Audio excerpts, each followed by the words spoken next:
You know, America first is right for America. It's right for each of us. America first secures our freedom, and the entire world benefits when America is fearless and bold and strong. We just tick through a few ways, right? So first, we show up Paris Climate Accord. It was a job-destroying joke, so we said au revoir. Look, we all want clean air, safe drinking water, but the Paris Agreement was a fantasy for elite diplomats who just wanted to virtue signal. And when President Biden re-entered this deal, I can tell you that Xi Jinping was smiling every single minute. And the American workers lost. We, too, spent a lot of time. We defended America in the Middle East, and we defended Israel in the Middle East, too. We were told a number of things. Right? This was what establishment foreign policy meant. It says we were told that you can't sanction the Ayatollah in Iran. And you can't stop sending pallets of gas to the leadership. There'll be a war. Well, we did, and there wasn't a war.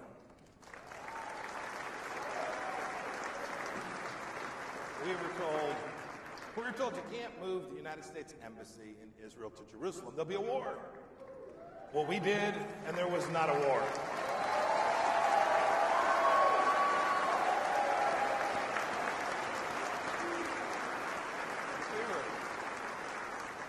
We were told you can't allow Israel to have its rights in Judea and Samaria and the Golan Heights. There'll be war. We did that. We righted that, and there was no war. We were told, and this was believed for a long time, that you can't secure peace in the region, in the Middle East, between Arab nations and Israel without buying off Palestinian kleptocrats. You'll create World War III. But we did. The Abraham Accords forged a real peace in the Middle East.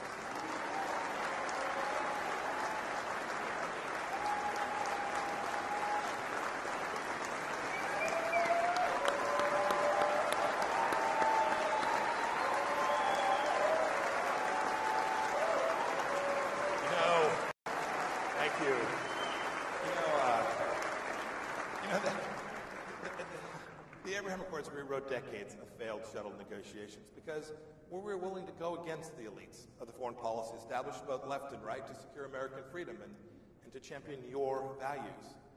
It's unfortunate. It looks like the new Team Biden, appears to be headed back into appeasing Iran. This will be a disaster for the United States of America and a disaster for the region as well.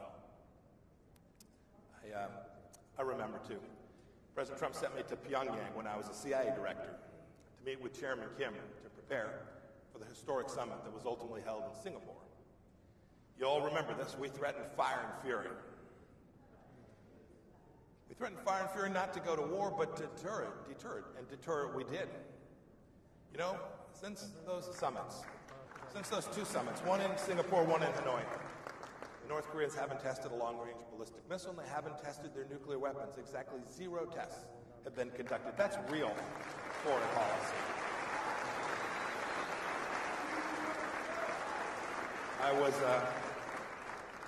It was humbling too, because it was the second trip, I had the chance to bring home American hostages from Pyongyang, 3 men, at 3 o'clock in the morning.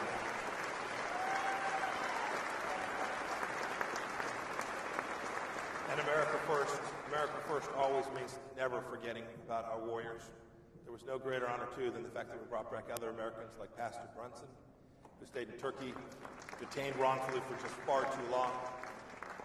And we brought back so many remains of our fallen in Korea as well. This was amazing and right, and America first.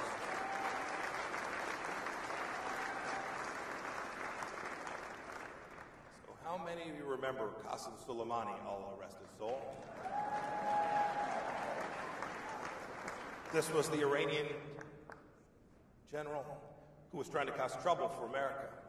He was on a mission to harm Americans, but we were a few steps ahead of him. So in the end, he didn't cause trouble for Americans or anyone else ever again.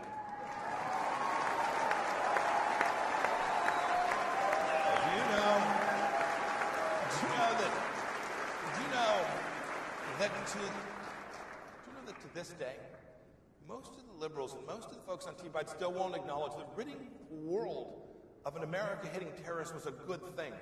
This is fantasy. Look, we drew a red line when the Syrians gassed children and women. And We told them don't do that again. And when they crossed it, President Trump ordered 70 plus beautiful American-made Tomahawk missiles to let them know that we weren't going to allow them to kill women and children. America First takes real courage, takes a Secretary of State willing to walk into a room and tell it like it is, and a president who have his back. We had that.